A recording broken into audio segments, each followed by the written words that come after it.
Hi all, welcome to the new session. So ഇന്ന് നമ്മൾ പഠിക്കാൻ പോകുന്നത് അനാലിറ്റിക്കൽ പ്രൊസീജിയേഴ്സ് ആണ്. That is S A or ISA 520. നിങ്ങളിത് SA 315 330 നോക്കിയിട്ടുണ്ടെങ്കിൽ അവിടെ നിങ്ങളിത് കണ്ടിട്ടുണ്ടാവും. അതിൻ്റെ ഒരു എക്സ്പ്ലനേഷൻ ആയിട്ടാണ് ഈ SA വന്നേക്കണേ. അവിടെ നമ്മൾ ഉപയോഗിക്കുന്നേ പഠിച്ചിട്ടുള്ളൂ, ബട്ട് ഇൻ ഡീറ്റെയിൽ ആയിട്ട് ഇത് എന്താ ചെയ്യണമെന്നുള്ളതാണ് നമ്മൾ ഈ SAയിൽ പഠിക്കുന്നത്. സോ എന്താണ് അനാലിറ്റിക്കൽ പ്രൊസീജിയർ എന്ന് എക്സ്പ്ലെയിൻ ചെയ്യാനാണെങ്കിൽ ഒരു നോൺ ഫിനാൻഷ്യൽ ഇൻഫർമേഷനും ഫിനാൻഷ്യൽ ഇൻഫർമേഷനും തമ്മിലുള്ള ഒരു റിലേഷൻഷിപ്പ് മനസ്സിലാക്കിയിട്ട് അതുവഴി ടെസ്റ്റ് ചെയ്യുന്നതിനാണ് അനാലിറ്റിക്കൽ പ്രൊസീജിയേഴ്സ് എന്ന് പറയുന്നത്. ഫോർ എക്സാമ്പിൾ ഫിനാൻഷ്യൽ ഇൻഫർമേഷൻ എന്ന് പറയുകയാണെങ്കിൽ നമുക്കൊരു ബാലൻസ് ഷീറ്റ് എടുക്കുകയാണെങ്കിൽ may be employee benefit expense ഒരു ഫിനാൻഷ്യൽ ഇൻഫർമേഷൻ ആണ്. May be plan property equipment അതൊരു ഫിനാൻഷ്യൽ ഇൻഫർമേഷൻ ആണ്. അത് നമ്മുടെ ബാലൻസ് ഷീറ്റിൽ നമുക്ക് കിട്ടുന്നത്. നോൺ ഫിനാൻഷ്യൽ ഇൻഫർമേഷൻ എന്ന് പറയുമ്പോൾ മേ ബി നമുക്ക് number of employees in case of employee benefit എക്സ്പെൻസിൽ നമുക്ക് എത്രയാണ് സാലറി കൊടുത്തിരുന്നല്ലേ P&L അറിയാൻ പറ്റുള്ളൂ. ബട്ട് നമ്പർ ഓഫ് എംപ്ലോയീസ് അവിടുത്തെ ഒരു നോൺ ഫിനാൻഷ്യൽ ഇൻഫർമേഷൻ ആയിട്ട് നമുക്ക് പറയാൻ പറ്റും. PPയുടെ കേസിൽ maybe number of additions നമുക്ക് വേണമെങ്കിൽ ഒരു നോൺ ഫിനാൻഷ്യൽ ഇൻഫർമേഷൻ ആയിട്ട് കൺസിഡർ ചെയ്യാം. എപ്പോഴും ഇതിനൊരു റിലേഷൻഷിപ്പ് ഉണ്ടാവും. നിങ്ങൾക്ക് തന്നെ അറിയാലോ, നമ്പർ ഓഫ് എംപ്ലോയീസ് കൂടുന്നതോറും എംപ്ലോയി ബെനിഫിറ്റ് എക്സ്പെൻസ് കൂടും, അഡീഷൻസ് കൂടുന്നതോറും PPയുടെ എക്സ്പെൻസും കൂടും. ഈ റിലേഷൻഷിപ്പ് മനസ്സിലാക്കിയിട്ട് ടെസ്റ്റ് ചെയ്യണതിനാണ് അനാലിറ്റിക്കൽ പ്രൊസീജിയേഴ്സ് എന്ന് പറയുന്നത്. So what is it's important well coming to audit? ഈ ചോദ്യത്തിലേക്ക് വരുമ്പോൾ സിംപിളി പറയുകയാണെങ്കിൽ ഓഡിറ്റ് എന്ന് പറഞ്ഞാൽ എന്താ, ഒരു ബാലൻസ് ഷീറ്റും P&L ടെസ്റ്റ് ചെയ്യുക, ചെക്ക് ചെയ്യുക. ഓഡിറ്റിംഗ് പ്രിൻസിപ്പിൾസ് ഒന്നും അറിയാത്ത ഒരാളടുത്ത് ഇത് ടെസ്റ്റ് ചെയ്യാൻ പറഞ്ഞു കഴിഞ്ഞാൽ what he will be doing is TOD. More understanding ഒന്നും ഇല്ലെങ്കിൽ അതായിരിക്കും ആൾക്ക് ഫോക്കസ് ചെയ്യാൻ പോകുന്നത്. TOD means test of details. നമ്മൾ SA 330 പഠിക്കും. ഓരോ ട്രാൻസാക്ഷൻസും ചെക്ക് ചെയ്യുക. അതായത് മേ ബി ഒരു റവന്യൂ എടുക്കുന്ന സമയത്ത് 100 ട്രാൻസാക്ഷൻസ് ആണെങ്കിൽ അതിൻ്റെ 100ൻ്റെയും അണ്ടർലൈൻ ഡോക്യുമെന്റ്, അതായത് ഇൻവോയ്സസ് മേടിക്കുക, എന്നിട്ട് ഇൻവോയ്സ് വെച്ച് ചെക്ക് ചെയ്യുക. നമ്മൾ SA 315 എന്ന് ചെയ്യണമെങ്കിൽ ഈ പറഞ്ഞ TOD മൊത്തത്തിൽ ചെയ്യണത് പ്രാക്ടിക്കൽ അല്ല. അതിൻ്റെ പേരിൽ നമ്മൾ റിസ്ക് മനസ്സിലാക്കിയിട്ട് ഹൈ റിസ്ക് ഉള്ളിടത്തായിരിക്കും ടെസ്റ്റ് ചെയ്യാൻ പോകുന്നത്. അതാണ് SA 315 പഠിക്കുന്നത്. ബട്ട് വൺസ് നമ്മൾ ഏതൊക്കെ ഏരിയയിലാണ് റിസ്ക് ഉള്ളതെന്ന് മനസ്സിലാക്കിയ പോലും ആ ഏരിയയിലും 100% TOD ചെയ്യാന്നുള്ളത് പ്രാക്ടിക്കൽ അല്ല. നിങ്ങൾക്കറിയാലോ, ഒരു 100 ഇൻവോയ്സ് മേടിച്ചിട്ട് അത് ഓരോ ട്രാൻസാക്ഷൻസ് വെച്ച് ചെക്ക് ചെയ്യാൻ എത്ര ടൈം പിടിക്കും? ഒരു P&L 100 ട്രാൻസാക്ഷൻസ് ആയിരിക്കില്ല, അത്രമേൽ ട്രാൻസാക്ഷൻസ് ഉണ്ടാവും. അപ്പോൾ അവിടെ TOD മാത്രം ചെയ്താൽ പ്രാക്ടിക്കൽ അല്ല. അവിടെയാണ് ഈ അനലിറ്റിക്കൽ പ്രൊസീജിയേഴ്സിൻ്റെ ഇമ്പോർട്ടൻസ് വരുന്നത്. കാരണം ചില കാര്യങ്ങൾ നമ്മൾ അനലിറ്റിക്കലി തിങ്ക് ചെയ്ത് അത് വെച്ച് കോറിലേറ്റ് ചെയ്ത് നോക്കണം. അപ്പോൾ നമ്മൾ എന്ത് ചെയ്യും, നോൺ ഫിനാൻഷ്യൽ ഇൻഫർമേഷനും ഫിനാൻഷ്യൽ ഇൻഫർമേഷനും തമ്മിൽ റിലേഷൻഷിപ്പ് ഉണ്ടെങ്കിൽ ഉണ്ടാവും നോക്കും. അത് വെച്ചിട്ട് നമ്മളൊരു എക്സ്പെക്ടേഷൻ ക്രിയേറ്റ് ചെയ്യും. ഇപ്പോൾ സപ്പോസ് ലാസ്റ്റ് ഇയറിലെ എംപ്ലോയീസിൻ്റെ നമ്പർ നമ്മൾ എടുത്തു. ലാസ്റ്റ് ഇയറിൽ എംപ്ലോയീസിൻ്റെ നമ്പർ ഒരു 100 എംപ്ലോയീസ് ആയിരുന്നു. നമ്മളതിൻ്റെ ലാസ്റ്റ് ഇയറിലെ എംപ്ലോയി ബെനിഫിറ്റ് എക്സ്പെൻസ് എടുത്തു, അതും ഒരു 1000 രൂപയാണ് വന്നേക്കണേ. അപ്പോൾ നമുക്ക് മനസ്സിലായി, ഓക്കെ, ഒരു എംപ്ലോയിക്ക് 10 രൂപ എന്നുള്ള രീതിയിലാണ് വന്നേക്കണേ. കറണ്ട് ഇയറിലെ എംപ്ലോയി നമ്പർ നമ്മൾ എടുക്കും. സപ്പോസ് ഇത് 200 ആണെന്ന് വിചാരിക്കുക. എന്നിട്ട് നമ്മൾ എന്ത് ചെയ്യും, 200 × 10 അങ്ങനെയാണെങ്കിൽ 2000 ഈ തവണ വരേണ്ട P&L എംപ്ലോയി ബെനിഫിറ്റ് എക്സ്പെൻസ്. ഈ പറഞ്ഞ എക്സ്പെക്ടേഷൻ ക്രിയേറ്റ് ചെയ്തു. എന്നിട്ട് നമ്മൾ ആക്ച്വൽ P&L വന്നേക്കണം എംപ്ലോയി ബെനിഫിറ്റ് എക്സ്പെൻസ് നോക്കാം.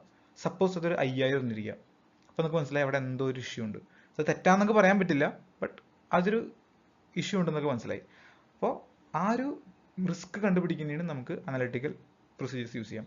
സംടൈംസ് ഈ റിസ്ക് അല്ല, നമ്മൾ ആക്ച്വലി ടെസ്റ്റ് ചെയ്യുന്ന സമയത്ത് തന്നെ നമ്മൾ may be analytical procedures use ചെയ്യും. അത് നമ്മൾ ലേറ്റർ ഓൺ പഠിക്കും.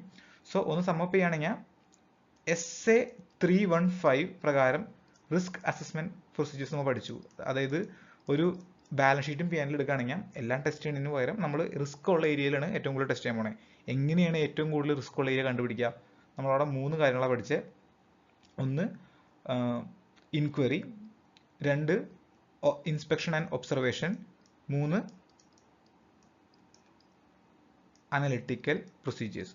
സോ ഇവിടെ ഈ പറയുന്ന അനലിറ്റിക്കൽ പ്രൊസീജിയേഴ്സ് ആണ് നമ്മൾ SA 520 പഠിക്കുന്നത്. അതിനൊരു എക്സാമ്പിളാണ് ഞാൻ ഈ പറഞ്ഞ ഈ കേസ്. കാരണം ഇവിടെ സപ്പോസ് ഈ പറഞ്ഞ ആക്ടിവിറ്റി ഞാൻ ഓഡിറ്റ് തുടങ്ങുന്നതിന് മുമ്പ് തന്നെ ചെയ്യാണ്ടിരിക്കുക. മേ ബി നമ്പർ ഓഫ് എംപ്ലോയീസിന് ഇൻഫർമേഷൻ എന്തെങ്കിലും ഇല്ലെങ്കിൽ ഞാൻ ലാസ്റ്റത്തെ 5 വർഷത്തെ P&L ബാലൻസ് ഷീറ്റ് എന്തെങ്കിലും ഉണ്ടാവുമല്ലോ, ഞാൻ ജസ്റ്റ് കമ്പയർ ചെയ്യിക്കുന്നപ്പോൾ കൺസിസ്റ്റന്റ് ആയിട്ട് എല്ലാ കൊല്ലവും 1000 വരുന്ന എംപ്ലോയി ബെനിഫിറ്റ് എക്സ്പെൻസിന് ഡ്യൂറിംഗ് തിയറിൽ 2000 വന്നിട്ടുണ്ട്. അപ്പോൾ അതിനടുത്ത് ഒരു മിസ്റ്റേക്ക് ഉണ്ടെന്നല്ലേ. അങ്ങനെയാണെങ്കിൽ ഈ ഡ്യൂറിംഗ് തിയറിൽ ഞാൻ ഹൈ റിസ്ക് കാണാം. അപ്പോൾ അതുവഴി ഞാൻ അവിടെ ഒരു റിസ്ക് കണ്ടുപിടിച്ചു. അപ്പോൾ അതാണ് ഒരു എക്സാമ്പിൾ. ഇത് SA 315. നൗ SA 330 പോകുമ്പോൾ അവിടെയും നമ്മൾ അനലിറ്റിക്കൽ പ്രൊസീജിയേഴ്സിനെ കുറിച്ച് പഠിക്കും. കാരണം SA 330 is always A response of SA 315. നമ്മൾ ഓൾറെഡി പഠിച്ചതാണ്. SA 315 പ്രകാരം കണ്ടുപിടിച്ചേക്കണ റിസ്കുകളെ റെസ്പോൺസ് ചെയ്യാന്നുള്ളതാണ് SA 330 പഠിക്കണേ. എന്താണ് റെസ്പോൺസ്? ഹൈ റിസ്ക് ഉള്ളിടത്ത് കൂടുതൽ ടെസ്റ്റ് ചെയ്യുക, അത്രേ ഉള്ളൂ, വേറെ ഒന്നുമില്ല. അപ്പോൾ എങ്ങനെയാണ് ടെസ്റ്റ് ചെയ്യാൻ പോണേ? അപ്പോൾ ആദ്യത്തെ ഒരു പോസിബിലിറ്റി നമുക്ക് കൂടുതൽ TOD ചെയ്യാം. ഞാൻ ഈ പറഞ്ഞ പോലെ ഓരോ ഇൻവോയ്സ് വെച്ച് ടെസ്റ്റ് ചെയ്യുക. പ്രാക്ടിക്കൽ ആണോ? ടു എൻ എക്സ്റ്റെൻറ്റ് പ്രാക്ടിക്കൽ ആണ്, അത് കഴിഞ്ഞ് പ്രാക്ടിക്കൽ അല്ല. Next option substantive analytical procedures. ഇവിടെയും നമ്മൾ ഈ പറഞ്ഞ ടൂൾ ഉപയോഗിക്കും. ഫോർ എക്സാമ്പിൾ റവന്യൂ എന്നാണ് നമുക്ക് ടെസ്റ്റ് ചെയ്യേണ്ടിയിരിക്കുക. നമ്മളൊരു ടെസ്റ്റ് ചെയ്യാൻ പോകുന്നത്, ഓഡിറ്റ് ചെയ്യാൻ പോകുന്നത് ഒരു ഹോട്ടൽ ഇൻഡസ്ട്രി ആണെന്നിരിക്കുക. അവിടെ ഡ്യൂറിങ് ദി ഇയറിൽ ഭയങ്കരമായിട്ട് ഒക്യുപ്പൻസി കാര്യങ്ങളെല്ലാം ഉണ്ടായിരുന്നു. നമുക്ക് TOD, നമ്മളിപ്പോൾ മേ ബി റിസ്ക് അസസ്മെൻ്റ് ആയിട്ട് നമ്മൾ കുറേ കാര്യങ്ങളെല്ലാം ചെയ്തു, നമുക്ക് മനസ്സിലായി ഒരു മീഡിയം റിസ്ക് ആണ് റവന്യൂനുള്ളത്. അപ്പോൾ ടെസ്റ്റ് ചെയ്യണമല്ലോ ഇനി. അപ്പോൾ ഫസ്റ്റ് TOD ചെയ്യണം. TOD ചെയ്യുമ്പോൾ എന്താ, മേ ബി ഒരു 20% സാമ്പിൾ എടുക്കുക, ഓരോന്നിനും ഇൻവോയ്സ് വെച്ച് ചെക്ക് ചെയ്യുക. മേ ബി അത്രയും ട്രാൻസാക്ഷൻസ് ഉണ്ടെങ്കിൽ നമ്മൾ ഇന്ന് സ്റ്റാർട്ട് ചെയ്താൽ മേ ബി 1 ഇയർ പിടിക്കും നോക്കി തീരാനായിട്ട്. അപ്പോൾ എളുപ്പവഴി എന്താ, അനലിറ്റിക്കൽ പ്രൊസീജിയേഴ്സ് ഈ പറഞ്ഞ കാര്യം ചെയ്യാം. എന്ത് ചെയ്യണം? Non financial information, may be നമുക്ക് അവിടുത്തെ രജിസ്റ്റർ നോക്കിയിട്ട് ഡ്യൂറിങ് ദി ഇയറിൽ അവർക്ക് സോഫ്റ്റ്വെയർ ഉണ്ടെങ്കിൽ എത്രത്തോളം ആയിരുന്നു റൂമുകൾ ഒക്യുപ്പൈഡ് ആയിരുന്നത്, ഒരു റൂമിന് എത്രയാണ് റെന്റ് വരുന്നത്, സീസണിൽ എത്രയാണ്, നോൺ സീസണിൽ എത്രയാണ്, ഈ ഒരു വർക്കിംഗ് എക്സലിലേക്ക് ട്രാൻസ്ഫർ ചെയ്തിട്ട് നമ്മളൊരു കാൽക്കുലേഷൻ ഇട്ട് നോക്കുകയാണെങ്കിൽ മേ ബി എക്സാക്ട്ലി എത്രയാണ് ഡ്യൂറിങ് ദി ഇയറിൽ റവന്യൂ ഉണ്ടെന്ന് നമുക്ക് മനസ്സിലാവും. ആ ഫിഗർ വെച്ചിട്ട് അപ്രോക്സിമേറ്റ്ലി P&L റവന്യൂ മാച്ച് ആവുന്നുണ്ടോ നോക്കാം. മാച്ച് ആവുന്നുണ്ടേ നമ്മുടെ ടെസ്റ്റിംഗ് കഴിഞ്ഞു. അത് നമ്മൾ ആക്ച്വലി ഒരു ടെസ്റ്റിംഗ് ആയിട്ട് ഉപയോഗിക്കണം. കാരണം നമ്മൾ ഉപയോഗിക്കുന്ന ഡാറ്റ കുറേ ഉണ്ട്, നമുക്ക് അത്രത്തോളം കോൺഫിഡൻസ് ഉണ്ടെങ്കിൽ അതിനെ നമ്മൾ സബ്സ്റ്റാൻറ്റീവ് അനലിറ്റിക്കൽ പ്രൊസീജിയേഴ്സ് എന്ന് പറയും. ഈ SA 315 330 ചെയ്യുന്നത് ചിലപ്പോൾ മേ ബി ഒരേ ടൈപ്പ് ഓഫ് കാര്യങ്ങളായിരിക്കാം. ബട്ട് നമ്മുടെ പർപ്പസ് മാറുന്നതിനനുസരിച്ചിട്ട് രണ്ട് SAയിലെയും നമ്മൾ ഉപയോഗിക്കുന്ന ഇത് മാറും. അപ്പോൾ SA 315 കൂടും റിസ്ക് ഐഡന്റിഫൈ ചെയ്യാൻ വേണ്ടിയിട്ടാണ് അനലിറ്റിക്കൽ പ്രൊസീജിയേഴ്സ് യൂസ് ചെയ്യുക. SA 330 വരുമ്പോൾ ഐഡന്റിഫൈ ചെയ്ത റിസ്കുകൾ ആക്ച്വലി മിസ്സ്റ്റേറ്റ്മെന്റ് ആയിട്ടുണ്ടോ ഇല്ലയോ എന്ന് അറിയാൻ വേണ്ടിയിട്ടാണ് നമ്മൾ അനലിറ്റിക്കൽ പ്രൊസീജിയേഴ്സ് യൂസ് ചെയ്യുക. So this is the basic understanding നിങ്ങൾക്ക് വേണ്ടത്. എന്താണ് അനലിറ്റിക്കൽ പ്രൊസീജിയേഴ്സ്, അത് എവിടെയൊക്കെയാണ് നമ്മൾ യൂസ് ചെയ്യുക. ഇനി നമ്മൾ ഒരു എക്സാമ്പിളോടെയും യൂസ് ചെയ്യുകയാണെങ്കിൽ നമുക്കൊരു പ്രോഫിറ്റ് ആൻഡ് ലോസ് അക്കൗണ്ട് എടുക്കാം. ഇവിടുത്തെ കേസിൽ നമ്മൾ യൂഷ്വലി എല്ലാ ഓഡിറ്റിലും കോമൺ ആയിട്ട് യൂസ് ചെയ്യുന്ന ഒരു അനലിറ്റിക്കൽ പ്രൊസീജിയറാണ് റിസ്ക് അസസ്മെന്റ്. നമ്മൾ ലാസ്റ്റത്തെയും അതിന് മുമ്പത്തെ ഇയറിലെയും sales, purchases, profit, gross profit ratio ഒക്കെ നോക്കും. രണ്ടൊന്ന് ജസ്റ്റ് കമ്പയർ ചെയ്യും. സപ്പോസ് ലാസ്റ്റ് 2 ഇയറിലും 10% ആയിരുന്നു ഗ്രോസ് പ്രോഫിറ്റ് റേഷ്യോ, കറണ്ട് ഇയറിൽ മാത്രം 25% ഒരു ഇൻക്രീസ് വന്നു. വൈ? മേ ബി നമ്മൾ SA 315 പ്രകാരം ഓൾറെഡി എൻറ്റിറ്റി ആൻഡ് എൻവയോൺമെന്റിനെ കുറിച്ച് ഒരു അണ്ടർസ്റ്റാൻഡിംഗ് ഉണ്ട്. ആ അണ്ടർസ്റ്റാൻഡിംഗ് പ്രകാരം നമ്മുടെ കൺക്ലൂഷൻ ഇൻഡസ്ട്രിയിലാണെങ്കിലും എൻറ്റിറ്റിയിലാണെങ്കിലും ഒരു ചേഞ്ചും ഇല്ല, കഴിഞ്ഞ അതേ മാർക്കറ്റ് കണ്ടീഷനാണ് ഡ്യൂറിങ് ദി ഇയറിലും. അങ്ങനെയാണെങ്കിൽ വൈ ഇത്ര വലിയൊരു വേരിയേഷൻ വരാൻ കാരണം? മേ ബി മാനേജ്മെന്റ് ഒരു ഫ്രോഡ് കാണിച്ചതാവാം. സോ ഈ റിസ്ക് നമ്മൾ കണ്ടുപിടിച്ചത് എങ്ങനെയാണ്? ഈ പറഞ്ഞ അനലിറ്റിക്കൽ പ്രൊസീജിയേഴ്സിലൂടെയാണ്. സോ ഇതിനെയാണ് നമ്മൾ പ്രിലിമിനറി അനലിറ്റിക്കൽ പ്രൊസീജിയേഴ്സ് എന്നൊക്കെ പറയാം. പ്രിലിമിനറി എന്നുള്ള വാക്ക് തുടക്കം ചെയ്യുന്നതിന്റെ പേര് നമ്മൾ ആഡ് ചെയ്തെന്നുള്ളൂ. സിംപ്ലി പറയുകയാണെങ്കിൽ അനലിറ്റിക്കൽ പ്രൊസീജിയേഴ്സ്. സോ നൗ എന്താണ് അനലിറ്റിക്കൽ പ്രൊസീജിയേഴ്സ് നമ്മൾ പഠിച്ചു. സോ സിംപ്ലി പറയുകയാണെങ്കിൽ ഒരു നോൺ ഫിനാൻഷ്യലും ഫിനാൻഷ്യൽ ഇൻഫർമേഷനും തമ്മിലൊരു ബന്ധം ഉണ്ടെങ്കിൽ ആ ബന്ധം മനസ്സിലാക്കിയിട്ട് ടെസ്റ്റ് ചെയ്യുക. എല്ലാ കാര്യങ്ങൾക്കും ഒരു റിലേഷൻഷിപ്പ് ഉണ്ടാവില്ല. ഫോർ എക്സാമ്പിൾ കമ്പനിയുടെ പർച്ചേസസും സെയിൽസും ചിലപ്പോൾ ഒരേ പ്രൊപ്പോർഷനിലായിരിക്കും പോകണേ. ബട്ട് സെയിൽസും അഡ്വർടൈസ്മെന്റ് എക്സ്പെൻസും നമുക്ക് ഒരേ പ്രൊപ്പോർഷൻ എക്സ്പെക്ട് ചെയ്യാൻ പറ്റില്ല. മേ ബി ലാസ്റ്റ് ഇയറിൽ നോക്കുന്ന സമയത്ത് ആ ഒരു റേഷ്യോ ഉണ്ടായിരുന്നു എന്ന് പറഞ്ഞു. മേ ബി ലാസ്റ്റ് 2 വർഷം നോക്കിയപ്പോൾ അഡ്വർടൈസ്മെന്റ് എക്സ്പെൻസ് സെയിൽസിന്റെ പ്രൊപ്പോർഷനിലാണ് കൂടുന്നത് എന്നും പറഞ്ഞ് കറണ്ട് ഇയറിൽ നമുക്ക് എക്സ്പെക്ട് ചെയ്യാൻ പറ്റില്ലല്ലോ. അപ്പോൾ എപ്പോഴും ആ ഒരു റിലേഷൻഷിപ്പ് ഉണ്ടായിരിക്കണം ഈ പറഞ്ഞ നോൺ ഫിനാൻഷ്യൽ ഇൻഫർമേഷനും ഫിനാൻഷ്യൽ ഇൻഫർമേഷനും. സിമ്പിൾ എക്സാമ്പിൾ ആണ് ഈ എംപ്ലോയി ബെനിഫിറ്റ് എക്സ്പെൻസും നമ്പർ ഓഫ് എംപ്ലോയീസും അല്ലെങ്കിൽ PP അഡീഷൻസും നമ്പർ ഓഫ് അഡീഷൻസും തമ്മിലുള്ള ആ ഒരു റിലേഷൻഷിപ്പ്. അത് വെച്ച് മനസ്സിലാക്കുക, ഒരു എക്സ്പെക്ടേഷൻ ക്രിയേറ്റ് ചെയ്യുക, അതാണ് ആക്ച്വലി വന്നേക്കണം നോക്കുക. എന്തെങ്കിലും ഡീവിയേഷൻ ഉണ്ടെങ്കിൽ നമ്മളത് അനലൈസ് ചെയ്ത് പോകാന്നുള്ളതാണ് അനലിറ്റിക്കൽ പ്രൊസീജിയേഴ്സ്. നമ്മളിതിന് കോമൺ ആയിട്ട് 3 ഡിവൈഡ് ചെയ്യും. ഒന്ന് comparison of entities financial information with last year affairs. ഇപ്പോൾ ഞാൻ ഈ പറഞ്ഞ എക്സാമ്പിളിൽ കറണ്ട് ഇയറിലെ P&L ലാസ്റ്റ് ഇയറിലെ P&L ആയിട്ട് sales, revenue, gross profit ratio ആയിട്ട് കമ്പയർ ചെയ്യുക. ഓർ മേ ബി ലാസ്റ്റ് ഇയറിന് പകരം നമ്മൾ ഫ്യൂച്ചർ റിസൾട്ട്സ്, നമുക്ക് കമ്പനി ഒരു പ്രൊജക്ഷൻ ക്രിയേറ്റ് ചെയ്തിട്ടുണ്ടായിരുന്നു. ആ പ്രൊജക്ഷൻ നമ്മളിപ്പോൾ സപ്പോസ് ഓഡിറ്റ് ചെയ്യാൻ പോകുന്നത് April to March ആണല്ലോ. നമ്മളിപ്പോൾ ഫിനാൻഷ്യൽ ഇയർ എൻഡ് ചെയ്യുന്നതിന് മുമ്പായിട്ട് തന്നെ നമ്മൾ പോയി ഒരു ഇൻട്രീം ഓഡിറ്റ് എന്നൊക്കെ പറയും. നമ്മൾ നേരത്തെ പോയി കഴിഞ്ഞപ്പോൾ മാനേജ്മെന്റ് ഓൾറെഡി ഒരു ബോർഡ് മീറ്റിംഗിൽ എന്തായിരിക്കും കമ്പനിയുടെ ഫ്യൂച്ചർ പെർഫോമൻസ് എന്നൊക്കെ കാൽക്കുലേറ്റ് ചെയ്തിട്ട് ഒരു റിസൾട്ട്സ് പബ്ലിഷ് ചെയ്തിട്ടുണ്ട്. ഫ്യൂച്ചർ ഇതായിരിക്കുമെന്ന് പറഞ്ഞിട്ട്. ആ റിസൾട്ട്സ് എന്ന് പറയുന്നത് വെറുതെ ഉണ്ടാക്കാൻ പറ്റില്ലല്ലോ, അവർക്ക് കുറെ ഡാറ്റ വെച്ചിട്ടുള്ള അവർ ഉണ്ടാക്കുന്നത്. ആ റിസൾട്ടും നമ്മുടെ ആക്ച്വൽ മേ ബി 6 മാസം കഴിഞ്ഞ് കഴിഞ്ഞപ്പോൾ കമ്പനിയുടെ ആക്ച്വൽ പെർഫോമൻസ് വെച്ച് കമ്പയർ ചെയ്യുമ്പോൾ സപ്പോസ് യൂഷ്വലി അത് മാച്ച് ആവണം. അൺലെസ് അവരത് തോന്നിയ പോലെ ഉണ്ടാക്കിയിട്ടുണ്ടെങ്കിൽ അങ്ങനെയാണെങ്കിൽ ഓക്കെ. ബട്ട് യൂഷ്വലി അവർ പ്രിപ്പയർ ചെയ്യുമ്പോൾ നല്ല ഡാറ്റയൊക്കെ വെച്ചിട്ടുണ്ടെങ്കിൽ പ്രിപ്പയർ ചെയ്യണേ. അങ്ങനെയാണ് അത് മാച്ച് ആവണമല്ലോ. അത് മാച്ച് ആയിട്ടില്ലെങ്കിൽ അതിനർത്ഥം എന്തൊരു റിസ്ക് ഉണ്ടെന്നുള്ളതല്ലേ. അപ്പോൾ അത് വേണമെങ്കിൽ കമ്പയർ ചെയ്യാം. Or may be industry data, ഞാൻ ഈ GP റേഷ്യോ എല്ലാം എൻ്റെ കമ്പനിയുടെ തന്നെ എടുക്കാണ്ട് മേ ബി ആ ഇൻഡസ്ട്രിയിലുള്ള GP റേഷ്യോ എന്താണെന്നുള്ളത്. ഇപ്പോൾ നിങ്ങൾ ഓട്ടോമൊബൈൽ ഇൻഡസ്ട്രിയിലേക്കൊക്കെ പോവുകയാണെങ്കിൽ സപ്പോസ് ഞാൻ എപ്പോഴും പറയാറുള്ള എക്സാമ്പിളാണ് ഈ മാരുതി ഇല്ലെങ്കിൽ ടാറ്റ, ഈ കമ്പനിയുടെ ഓട്ട മേടിക്കുന്ന പ്രൈസും വിൽക്കുന്ന പ്രൈസും ഓൾമോസ്റ്റ് സെയിം ആയിരിക്കും. അങ്ങനെയാണെങ്കിൽ ആ ഇൻഡസ്ട്രി മൊത്തം gross profit ratio almost same ആയിരിക്കും. അപ്പോൾ ആ റേഷ്യോ എടുത്തിട്ട് കറണ്ട് ഇയറിൽ നമ്മുടെ ഈ കമ്പനിയുടെ ഡാറ്റ വെച്ച് കമ്പയർ ചെയ്താൽ മതി. ഭയങ്കരമായിട്ട് വേരിയേഷൻ ഉണ്ടെങ്കിൽ അവിടെ അതിനർത്ഥം ഒരു റിസ്ക് ഉണ്ട് എന്നുള്ളതാണ്. അതാവാം. സോ അത് കമ്പനിയുടെ ഫിനാൻഷ്യൽ ഇൻഫർമേഷൻ ഈ പറഞ്ഞ ലാസ്റ്റ് ഇയറോ ഫ്യൂച്ചറോ അല്ലെങ്കിൽ ഇൻഡസ്ട്രി വെച്ച് കമ്പയർ ചെയ്യാം.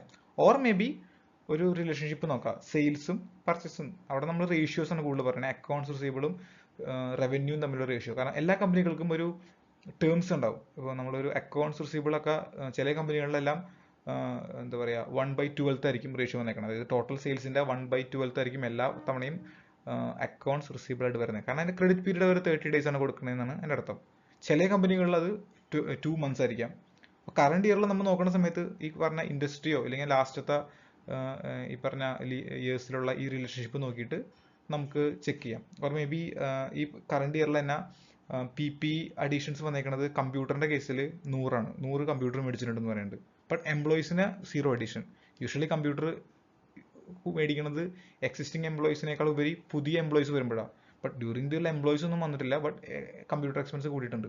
അവിടെയും ആ റിലേഷൻഷിപ്പ് നമുക്ക് നോക്കാം. സോ ഫിനാൻഷ്യൽ റേഷ്യോസോ ഇല്ലെങ്കിൽ പറഞ്ഞ അതർ റിലേഷൻഷിപ്പ് വെച്ചിട്ടാണെങ്കിലും നമുക്ക് ഇത് യൂസ് ചെയ്യാം.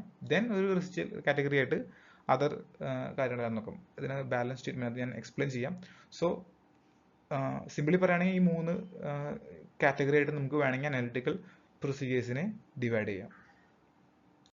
So now timing of analytical പ്രൊസീജിയേഴ്സിലേക്ക് പോവുകയാണെങ്കിൽ നമുക്ക് മനസ്സിലായി SA315 വേണ്ടി റിസ്ക് അനലൈസ് ചെയ്യാൻ വേണ്ടിയിട്ടും maybe as a substantive analytical procedures under SA330 നമ്മൾ ഉപയോഗിക്കും. ബട്ട് ഏതൊക്കെ ടൈമിങ്ങിലാണ്?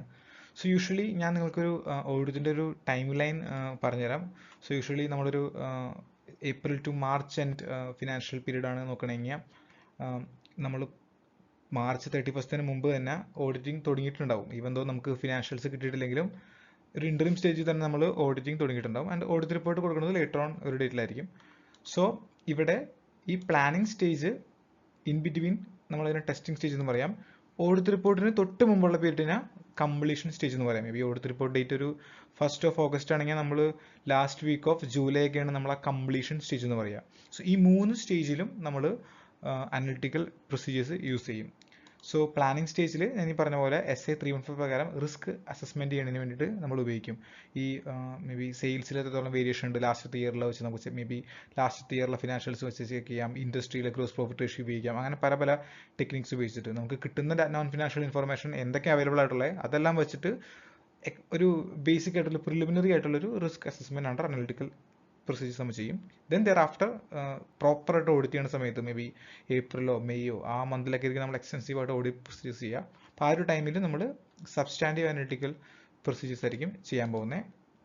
അത് SA330 പ്രകാരം ഞാൻ ഈ പറഞ്ഞ പോലെ അവിടെ കൂടുതലും നമുക്ക് ഇൻഫർമേഷൻസ് കിട്ടും. കാരണം വൺസ് ഓഡിറ്റ് സ്റ്റാർട്ട് ചെയ്ത് കഴിഞ്ഞാൽ നമുക്ക് പല ഇൻഫർമേഷൻ അവിടെ ചോദിക്കാം. എംപ്ലോയീസിൻ്റെ ഡീറ്റെയിൽസ് ചോദിക്കാം. അതിൽ തന്നെ വളരെ ഡീറ്റെയിൽഡ് ആയിട്ട് നമുക്ക് എത്ര എംപ്ലോയീസ് ഉണ്ടായിരുന്നു, അവരെന്നൊക്കെ ജോയിൻ ചെയ്തേ, പല പല സാലറി പാക്കേജുകൾ, ഇതൊക്കെ അനലൈസ് ചെയ്ത് പ്രോപ്പർ ഡാറ്റ കിട്ടി കഴിഞ്ഞാൽ നമുക്ക് ആക്യുറേറ്റ് ആയിട്ട് എന്താ പറയുക അത്രയും അടിപൊളിയായിട്ടൊരു അനലിറ്റിക്കൽ പ്രൊസീജിയേഴ്സ് ചെയ്യാൻ പറ്റും. കാരണം എപ്പോഴും നമുക്ക് എത്രത്തോളം ഡാറ്റ ഡിസഗ്രിഗേറ്റ് ചെയ്യാൻ പറ്റുന്നു, എത്രത്തോളം കുറേ ഇൻഫർമേഷൻ നമുക്ക് കിട്ടാൻ പറ്റുന്നു, അത്രത്തോളം ആക്യുറേറ്റ് ആയിട്ട് നമുക്ക് അനലിറ്റിക്കൽ പ്രൊസീജിയേഴ്സിൽ നിന്നുള്ള കോൺഫിഡൻസ് കിട്ടും. കാരണം അറ്റ് ദ എൻഡ് നമ്മളെന്താ ചെയ്യുന്നത്, ഈ പറഞ്ഞ നോൺ ഫിനാൻഷ്യലും ഫിനാൻഷ്യൽ ഇൻഫർമേഷനും വെച്ചിട്ട് എക്സ്പെക്ടേഷൻ ക്രിയേറ്റ് ചെയ്യുക.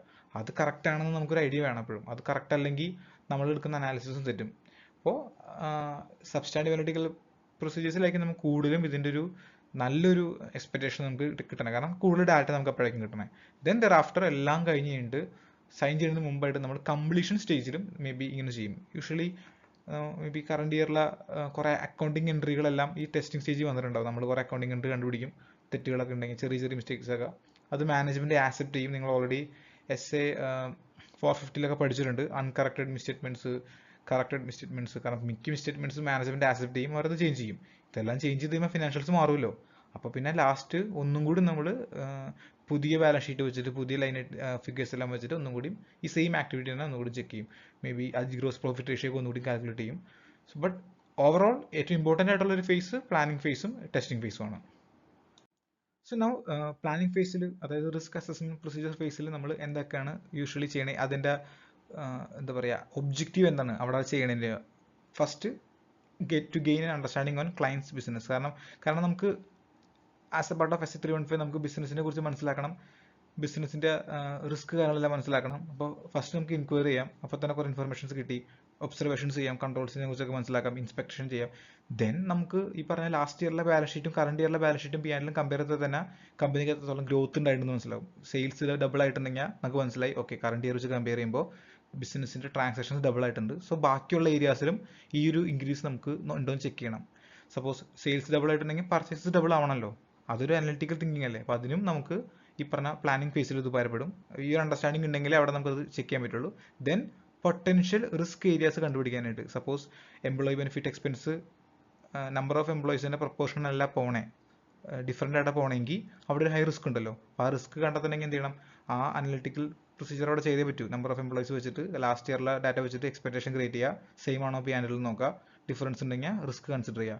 ആ ഒരു ഇത് കണ്ടുപിടിക്കുന്നതിനും റിസ്ക് ഉപകാരപ്പെടും. Then at the end risk കണ്ടുപിടിച്ച പിന്നത്തെ പരിപാടി എന്താ, S330 പ്രകാരം ഫർദർ TOD അല്ലെങ്കിൽ സബ്സ്റ്റാൻറ്റീവ് അനലിറ്റിക്കൽ പ്രൊസീജിയേഴ്സ് യൂസ് ചെയ്യണം. അപ്പോൾ അവിടെയാണെങ്കിലും ആ പറഞ്ഞ പ്രൊസീജിയേഴ്സിന്റെ നേച്ചർ ടൈമിംഗ് അറിയാൻ വേണ്ടിയിട്ട് ഈ പറഞ്ഞ പ്ലാനിങ് ഫേസിൽ ഈ അനലിറ്റിക്കൽ പ്രൊസീജിയേഴ്സ് ഹെൽപ്പ് ചെയ്യും. സോ നൗ സെക്കൻഡ് ഫേസിലേക്ക് പോകുമ്പോൾ, അതായത് ടെസ്റ്റിംഗ് ഫേസിലേക്ക് പോകുമ്പോൾ നമ്മൾ സബ്സ്റ്റാൻറ്റീവ് അനലിറ്റിക്കൽ പ്രൊസീജിയേഴ്സ് ചെയ്യും. സോ അവിടെ SA330 നമ്മൾ പഠിച്ചിട്ടുണ്ട്, that is substantive procedures. So it's a combination of test of details and substantive analytical procedures. Test of details എന്ന് പറയുമ്പോൾ ഫോർ എൻ എക്സാമ്പിൾ നമ്മൾ റവന്യൂ എന്ന് പറയുന്ന ഒരു പാർട്ടാണ് ചെയ്യണമെന്നിരിക്കുക. Suppose URN first year article നിങ്ങൾ ഓഡിറ്റ് ചെയ്യുന്ന സമയത്ത് തന്നെ നിങ്ങളുടെ സീനിയേഴ്സ് ഓൾറെഡി റിസ്ക് അസസ്മെന്റ് ചെയ്തു, അവർ പ്രിലിമിനറി ആയിട്ടുള്ള കുറേ അനലിറ്റിക്കൽ പ്രൊസീജിയേഴ്സും കുറേ ഇൻക്വയറിയിലൂടെയൊക്കെ അവർ അണ്ടർസ്റ്റാൻഡിങ് ചെയ്തു. എന്നിട്ട് അവർ പറയുകയാണ് നിങ്ങളോട് റവന്യൂവിൽ ഒരു മീഡിയം റിസ്ക് ഉണ്ട്, നമുക്ക് കുറച്ച് ടെസ്റ്റ് ചെയ്യേണ്ട ആവശ്യമുണ്ട്, അപ്പം നിങ്ങൾ ഇപ്പോൾ ടെസ്റ്റ് ചെയ്തോളാൻ പറയുകയാണ്. സോ നിങ്ങൾ SA330 പഠിച്ചിട്ടുള്ളതല്ലേ, അത് പ്രകാരം ടെസ്റ്റ് ചെയ്തോളാൻ പറയുക. സോ നിങ്ങൾ ആദ്യം എന്ത് ചെയ്യണം, ടെസ്റ്റ് ഓഫ് ഡീറ്റെയിൽസും സബ്സ്റ്റാൻറ്റീവ് അനലിറ്റിക്കൽ പ്രൊസീജിയേഴ്സും ചെയ്യണം. ടെസ്റ്റ് ഓഫ് ഡീറ്റെയിൽസ് എന്ന് പറയുമ്പോൾ സപ്പോസ് റവന്യൂയിലേക്ക് നമ്മൾ നോക്കുമ്പോൾ ലെഡ്ജർ ഉണ്ടാവുമല്ലോ, ലെഡ്ജർ നമ്മൾ എക്സ്പോർട്ട് ചെയ്യും. സപ്പോസ് ഒരു 100 ട്രാൻസാക്ഷൻസ് ഉണ്ടെന്ന് വിചാരിക്കുക. അങ്ങനെയാണെങ്കിൽ നമ്മൾ ഈ 100 ട്രാൻസാക്ഷൻസിൻ്റെ മേ ബി ഒരു സാമ്പിൾ ആയിട്ട് നമ്മളൊരു 40 സാമ്പിൾ ട്രാൻസാക്ഷൻസ് എടുത്തു. എന്നിട്ട് നമ്മൾ അതിൻ്റെ അണ്ടർലൈൻ ഡോക്യുമെന്റ്, സപ്പോസ് സെയിൽസ് ആകുമ്പോൾ എന്തായാലും ഇൻവോയ്സസ് ആയിരിക്കും, ആ ഇൻവോയ്സസ് 40 മേടിക്കും. എന്നിട്ട് നമ്മൾ ആ ഇൻവോയ്സ് കറക്റ്റായിട്ട് മാച്ച് ആകുന്നുണ്ടോ, ഓരോരോ സാമ്പിളിൻ്റെ വാല്യൂ എമൗണ്ട് എല്ലാം കറക്റ്റ് ആണോ, ഡേറ്റ് എല്ലാം കറക്റ്റ് ആണോ എന്ന് ചെക്ക് ചെയ്യും. ബട്ട് നൗ ഓവറോൾ നമ്മൾ എന്ത് ചെയ്യും, ടെസ്റ്റ് ചെയ്യാൻ വേണ്ടിയിട്ട് സബ്സ്റ്റാൻറ്റീവ് അനലിറ്റിക്കൽ പ്രൊസീജിയേഴ്സ് യൂസ് ചെയ്യും. മേ ബി ലാസ്റ്റത്തെ 5 കൊല്ലത്തെ റവന്യൂ എടുക്കും, ആ റവന്യൂ പ്രൊപ്പോർഷനിൽ തന്നെയാണോ ഈ തവണയും വന്നേക്കണമെന്ന് നോക്കും. ഈ റവന്യൂവും പർച്ചേസസും തമ്മിലുള്ള റേഷ്യോ സെയിം ആണോ നോക്കും. സപ്പോസ് ഡ്യൂറിങ് ദി ഇയർ ഇൻഡസ്ട്രിയിൽ എന്തെങ്കിലും ഗ്രോത്ത് വന്നിട്ടുണ്ടോ, അങ്ങനെയാണെങ്കിൽ ആ ഗ്രോത്ത് ഈ കറണ്ട് ഇയർ കമ്പനിയിൽ വന്നിട്ടുണ്ടോ എന്ന് ചെക്ക് ചെയ്യും. ഇങ്ങനെ പലതരം സബ്സ്റ്റാൻറ്റീവ് അനലിറ്റിക്കൽ പ്രൊസീജിയേഴ്സ് എന്ന് പറയുമ്പോൾ നോൺ ഫിനാൻഷ്യൽ ഇൻഫർമേഷൻ എന്തൊക്കെ നിങ്ങൾക്ക് കിട്ടും അതെല്ലാം വെച്ച് നിങ്ങൾക്ക് ചെയ്യാം. മേ ബി നിങ്ങൾക്ക് എന്തെങ്കിലും ഒരു റിപ്പോർട്ട് കിട്ടി, സപ്പോസ് കമ്പനി ഒരു ഓട്ടോമൊബൈൽ ഇൻഡസ്ട്രി വർക്ക് ചെയ്യുന്നതാണ്, കാറുകൾ വിൽക്കുന്ന ഒരു കമ്പനി ആണെങ്കിൽ മേ ബി ആ കമ്പനിയുടെ ഏതെങ്കിലും റിപ്പോർട്ട് കിട്ടി, ആ കമ്പനി ഇത്ര കാറുകൾ ഡ്യൂറിങ് ദി ഇയറിൽ വിറ്റു, ലാസ്റ്റ് ഇയറിൽ ഇത്ര വിറ്റു എന്നുള്ളൊരു നമ്പർ നിങ്ങൾക്ക് കിട്ടിയാൽ മതി. അങ്ങനെയാണെങ്കിൽ നിങ്ങൾക്ക് ലാസ്റ്റ് ഇയറിൽ മേ ബി റവന്യൂ 1000 ആയിരുന്നു, വിറ്റ കാറ് 100 ഡ്യൂറിങ് ദി ഇയറിൽ നിങ്ങൾക്ക് ഒരു റിപ്പോർട്ട് കിട്ടി, ഈ വിറ്റ കാറ് 200 അങ്ങനെയാണെങ്കിൽ നിങ്ങൾക്ക് എക്സ്പെക്ടേഷൻ ക്രിയേറ്റ് ചെയ്യാം 2000 ആവണം റവന്യൂ. നിങ്ങളത് ചെക്ക് ചെയ്തപ്പോൾ P&L റവന്യൂ വന്നേക്കുന്നത് 1995, ഓൺലി 5 rupees ഡിഫറൻസ് ഉള്ളൂ. സോ സബ്സ്റ്റാൻറ്റീവ് അനലിറ്റിക്കൽ പ്രൊസീജിയർ പ്രകാരം നിങ്ങൾ കൺഫേം ചെയ്തു, ഡാറ്റ കറക്റ്റാണ്. ബട്ട് ഇവിടുത്തെ കുഴപ്പം എന്താണെന്നുള്ളത് കഴിഞ്ഞാൽ ഈ നിങ്ങൾ എക്സ്പെക്ട് ചെയ്തേക്കുന്നത് 2000 കറക്റ്റ് ആയിരിക്കണം. കാരണം ഇവിടെ ഞാൻ പറഞ്ഞല്ലോ 5 ഡിഫറൻസ് ഉള്ളൂ എന്ന് പറഞ്ഞാൽ നിങ്ങൾ അവിടെ കറക്റ്റ് ആണെന്ന് പറഞ്ഞ് കൺഫേം ചെയ്ത് പോവുക. ദാറ്റ് എനിവേ നിങ്ങൾ വരുന്ന കമ്മിങ് സ്ലൈഡ്സിൽ പഠിക്കും, നമ്മൾ എടുക്കുന്ന അനലിറ്റിക്കൽ പ്രൊസീജിയേഴ്സ് ആക്യുറേറ്റ് ആയിരിക്കണം, റിലയബിൾ ആയിരിക്കണം എന്നുള്ളത്. But as of now understand ചെയ്യുക, ഈ പറഞ്ഞ ടെസ്റ്റ് ഓഫ് ഡീറ്റെയിൽസും സബ്സ്റ്റാൻറ്റീവ് അനലിറ്റിക്കൽ പ്രൊസീജിയേഴ്സിൻ്റെയും കോമ്പിനേഷൻ ആയിട്ട് നമ്മളത് ചെയ്യും. സോ ഇവിടെ ശ്രദ്ധിക്കേണ്ട കുറച്ച് കാര്യങ്ങൾ, the choice depends upon the auditors judgement regarding the approach will be most effectively and efficient to reduce the audit risk. So എത്രത്തോളം ടെസ്റ്റ് ഓഫ് ഡീറ്റെയിൽസ് വേണം, എത്രത്തോളം സബ്സ്റ്റാൻറ്റീവ് അനലിറ്റിക്കൽ പ്രൊസീജിയേഴ്സ് വേണം, ആ കോമ്പിനേഷൻ നിങ്ങളുടെ ജഡ്ജ്മെന്റ് ആണ്. ചില കേസുകളിൽ സപ്പോസ് ഇപ്പോൾ കൺട്രോൾസ് എല്ലാം ഭയങ്കര വീക്കാണ്, അങ്ങനെയാണെങ്കിൽ നമ്മൾ ഈ സബ്സ്റ്റാൻറ്റീവ് അനലിറ്റിക്കൽ പ്രൊസീജിയേഴ്സിന് പകരം കൂടുതൽ ടെസ്റ്റ് ഓഫ് ഡീറ്റെയിൽസ് ചെയ്യും. Test of details will take time, അത് ഭയങ്കരമായിട്ട് എഫേർട്ട് ഇടണം, കാരണം ഓരോരോ ഇൻവോയ്സ് വെച്ച് ചെക്ക് ചെയ്യണമല്ലോ. സോ നിങ്ങൾ തന്നെ ചിന്തിക്കുക, നമ്മുടെ കേസിൽ റവന്യൂ മീഡിയം റിസ്ക് ആണെന്നല്ലേ പറഞ്ഞത്, അപ്പോൾ ഞാൻ കൂടുതലും ഒരു 42 വരെ മേ ബി ഒരു 35 or 30 TOD ചെയ്തിട്ട് ബാക്കി ഓവറോൾ സബ്സ്റ്റാൻറ്റീവ് അനലിറ്റിക്കൽ പ്രൊസീജിയേഴ്സ് ചിലപ്പോൾ കണ്ടിന്യൂ ചെയ്തു വരാം. കാരണം സബ്സ്റ്റാൻറ്റീവ് അനലിറ്റിക്കൽ പ്രൊസീജിയേഴ്സ് എത്രത്തോളം കൂടുതൽ ചെയ്യുന്നു, അതിന് എത്രത്തോളം റിലയൻസ് എടുക്കുന്നത്തോളം ഓഡിറ്റ് എഫേർട്ട് കുറയും. അതിന് കൂടുതൽ ചെയ്യാനില്ലല്ലോ, കുറേ റേഷ്യോസ് എല്ലാം വെച്ച് കണക്ക് പൂർത്തിയാക്കിയാൽ പോരെ. പക്ഷേ ടെസ്റ്റ് ഓഫ് ഡീറ്റെയിൽസിനെ ഇപ്പോൾ അത്ര ഡീറ്റെയിൽ അല്ലല്ലോ. Okay, now before applying substantive analytical procedures, auditors may discuss the management, the availability and the reliability of the necessary information. ഞാൻ ഈ പറഞ്ഞ കേസിൽ ഈ പറഞ്ഞ 100 കാർ വിറ്റു 200 കാർ വിറ്റു എന്നുള്ള നോൺ ഫിനാൻഷ്യൽ ഇൻഫർമേഷൻ നിങ്ങൾക്ക് എവിടെ നിന്ന് കിട്ടി? ആരെങ്കിലും പറഞ്ഞ ഇൻഫർമേഷൻ ഉണ്ടായാൽ പോരാ, നിങ്ങൾക്ക് അത് റിലയബിൾ ആണോ അല്ലെങ്കിൽ അത് അവൈലബിൾ ആണോ എന്നുള്ള ഇൻഫർമേഷൻ വേണം. നമ്മൾ എംപ്ലോയി ബെനിഫിറ്റിന്റെ കേസ് നോക്കി കഴിഞ്ഞ സമയത്ത് നമ്പർ ഓഫ് എംപ്ലോയീസ് എത്ര പേരുണ്ടായിരുന്നു, അവരെന്നൊക്കെയാണ് ജോയിൻ ചെയ്തത്, അതിൽ ഓരോ ആൾക്കാരുടെ സാലറി എത്ര, ഇത്രയും ആക്യുറേറ്റ് ആയിട്ടുള്ള ഇൻഫർമേഷൻ കിട്ടിയാലേ നിങ്ങൾക്ക് കറക്റ്റ് ആയിട്ട് ഒരു എക്സ്പെക്ടേഷൻ ക്രിയേറ്റ് ചെയ്യാൻ പറ്റുള്ളൂ. അപ്പോൾ ഈ പറഞ്ഞ ഇൻഫർമേഷൻ എല്ലാം ഉണ്ടോ എന്ന് കൺഫേം ചെയ്യണം. ദെൻ ചിലപ്പോൾ നമുക്ക് മുമ്പേ മാനേജ്മെന്റ് ഇത് ഓൾറെഡി ചെയ്തിട്ടുണ്ടാവാം, അവർക്ക് എന്തെങ്കിലും ഇന്റേണൽ ആവശ്യത്തിന് വേണ്ടിയിട്ട് ഈ പറഞ്ഞ അനലിറ്റിക്കൽ പ്രൊസീജിയേഴ്സ് ഒക്കെ ചെയ്തിട്ടുണ്ടെങ്കിൽ മേ ബി അത് നമുക്ക് യൂസ് ചെയ്യാം, പ്രൊവൈഡഡ് നമുക്ക് ഒരു കോൺഫിഡൻസും കാര്യങ്ങളും കിട്ടുകയാണെങ്കിൽ. So this is all regarding substantive analytical procedures. ഇത് ചെയ്യുന്നത് ഡ്യൂറിങ് ആക്ച്വൽ ഓഡിറ്റ് ചെയ്യുന്ന പ്ലാനിങ് കഴിഞ്ഞിട്ടുള്ള ഫേസിലായിരിക്കും. So now let's see some of the factors that we need to consider before performing any substantive audit procedure. So ഈ പറഞ്ഞ ഓരോ ഫാക്ടേഴ്സും usually നമ്മൾ ഉണ്ടെങ്കിൽ മാത്രമേ നമുക്ക് നല്ലൊരു അനലിറ്റിക്കൽ പ്രൊസീജിയേഴ്സ് ചെയ്യാൻ പറ്റുള്ളൂ. So first one availability of data. So what ever data അത് റിലയബിളും റെലവൻറ്റും ആയിരിക്കണം. നമ്മളത് SA 500 പഠിച്ചായിരുന്നു. അപ്രോപ്രിയറ്റ്നെസ്സിലേക്ക് പോകുന്ന സമയത്ത് കുറച്ച് പോയിന്റ്സ് ഉണ്ട്. അതിൽ മെയിനായിട്ട് പറയുന്നത് റെലവൻസും റിലയബിലിറ്റിയാണ്. അതിൽ റിലയബിലിറ്റി നിങ്ങൾക്കറിയാം, ഏത് സോഴ്സിൽ നിന്ന് കിട്ടിയ അതിൻ്റെ കൺട്രോൾസ്, ഓഡിറ്റർ നേരിട്ട് പോയി എടുത്താണോ ഡോക്യുമെൻ്ററി ആണോ, അങ്ങനത്തെ കുറേ പോയിന്റ്സ് ഉണ്ടല്ലോ. അപ്പോൾ എപ്പോഴും ആ ഇൻഫർമേഷൻ തന്നെയല്ലേ ഇവിടെയും നോൺ ഫിനാൻഷ്യൽ ഇൻഫർമേഷൻ, അതിന് ഓഡിറ്റ് എവിഡൻസ് ആണല്ലോ. അപ്പോൾ ആ സെയിം പോയിന്റ് റിലയബിളും റെലവൻറ്റും ആണോ. Next one ഡിസഗ്രിഗേഷൻ. സോ ഇവിടെ നിങ്ങൾ മനസ്സിലാക്കേണ്ടത്, സപ്പോസ് ഞാൻ ഒരു എക്സാമ്പിൾ പറയാം. ലാസ്റ്റ് ഇയർ 100 എംപ്ലോയീസ് ആണ് ഉണ്ടായിരുന്നത്. എക്സ്പെൻസ് 1000 ആയിരുന്നു. This is employee benefit expense and this is number of employees. Suppose during the ഇയറിൽ നിങ്ങൾക്ക് ആകെ കിട്ടിക്കേണ്ട information number of employees is increased to 200. So ഈ ഒരു ഇൻഫർമേഷൻ മാത്രമേ ഉള്ളൂ. നിങ്ങൾ എന്ത് ചെയ്യും? എക്സ്പെക്ടേഷൻ ക്രിയേറ്റ് ചെയ്യും. 100 200 ആയിട്ടുണ്ടെങ്കിൽ എക്സ്പെൻസും 2000 ആവണം. നിങ്ങളിത് നേരെ P&L വെച്ച് ചെക്ക് ചെയ്തു. സപ്പോസ് P&L വന്നേക്കണത് 2010 ആണ് ആസ് പെർ P&L. എന്തായിരിക്കും നിങ്ങളുടെ conclusion? So definitely you will conclude that whatever testing പാസ്സായി, മിസ്റ്റേറ്റ്മെന്റ്സ് ഒന്നും ഇല്ല, നിങ്ങളുടെ എക്സ്പെക്ടേഷൻ കറക്റ്റാണ്. ബട്ട് ഇൻ റിയാലിറ്റി നിങ്ങൾക്ക് 100% ഉറപ്പ് പറയാൻ പറ്റുമോ ഇത് ശരിയാണെന്നുള്ളത്? കാരണം നിങ്ങൾക്ക് ആകെ കിട്ടിക്കുന്ന ഡാറ്റ ടോട്ടൽ നമ്പർ ഓഫ് എംപ്ലോയീസാണ്. ഇതിൽ ഈ പറഞ്ഞ 200 എംപ്ലോയീസിൽ വന്നേക്കണ ഇൻക്രീസ്, ആ 100 എംപ്ലോയീസ് എപ്പോൾ ജോയിൻ ചെയ്തു, എൻ്റെ ഇയറിൽ ഉണ്ടായിരുന്നോ, അവരുടെ എല്ലാവരുടെ സാലറി കഴിഞ്ഞ ആണത്തെ വെച്ച് കമ്പയർ ചെയ്യുമ്പോൾ സെയിം ആണോ, സാലറിയിൽ എന്തെങ്കിലും എക്സ്കലേഷൻ ഉണ്ടോ, ഇത്രയും ഡിസഗ്രിഗേഷൻ ഡാറ്റയിലുണ്ടോ? ഇല്ല. മേ ബി റിയാലിറ്റിയിൽ സംഭവിച്ചിട്ടുണ്ടാവുക ഈ 200 എംപ്ലോയീസിൽ ഈ 100 എംപ്ലോയീസ് ജോയിൻ ചെയ്തത് last day of financial year ആയിരിക്കും. അങ്ങനെ ഒരു ദിവസത്തെ സാലറി മാത്രമല്ല ആ 100 പേർക്കും വരുള്ളൂ. അപ്പോൾ ശരിക്കും ആ ഒരു ഡാറ്റ നിങ്ങളിൽ ഉണ്ടായിരുന്നെങ്കിൽ നിങ്ങളുടെ expectation would have been maybe ഒരു 1010 ആയിരിക്കും. കാരണം 100 എംപ്ലോയീസിന് 365 ഡേയ്സിൽ കൊടുക്കും, ബാക്കി ഒരു ദിവസം മാത്രമാണ് എക്സ്ട്രാ 100 എംപ്ലോയീസിന്. അപ്പോൾ അത് വെച്ച് കമ്പയർ ചെയ്തെങ്കിൽ മേ ബി നമ്മൾ കൺക്ലൂഡ് ചെയ്യാൻ തെറ്റുണ്ടെന്നുള്ളത്. അപ്പോൾ ആ ഒരു ഡിസിഷൻ നിങ്ങളടുത്ത് തെറ്റിപ്പോയി, just because you don't have enough data. So what ever data നമ്മൾ ഉപയോഗിക്കുന്നത് ഇറ്റ് ഷുഡ് ബി ഡിസഗ്രിഗേറ്റഡ്. എത്രത്തോളം ഡിസഗ്രിഗേഷൻ മീൻസ് എത്രത്തോളം കീറി മുറിക്കാൻ ഡാറ്റ പറ്റുന്നുണ്ട്, അത്രത്തോളം നിങ്ങൾക്ക് മോർ റിലയബിലിറ്റി നിങ്ങൾക്ക് അതിൽ നിന്ന് കിട്ടും. So now while coming to next point, account type.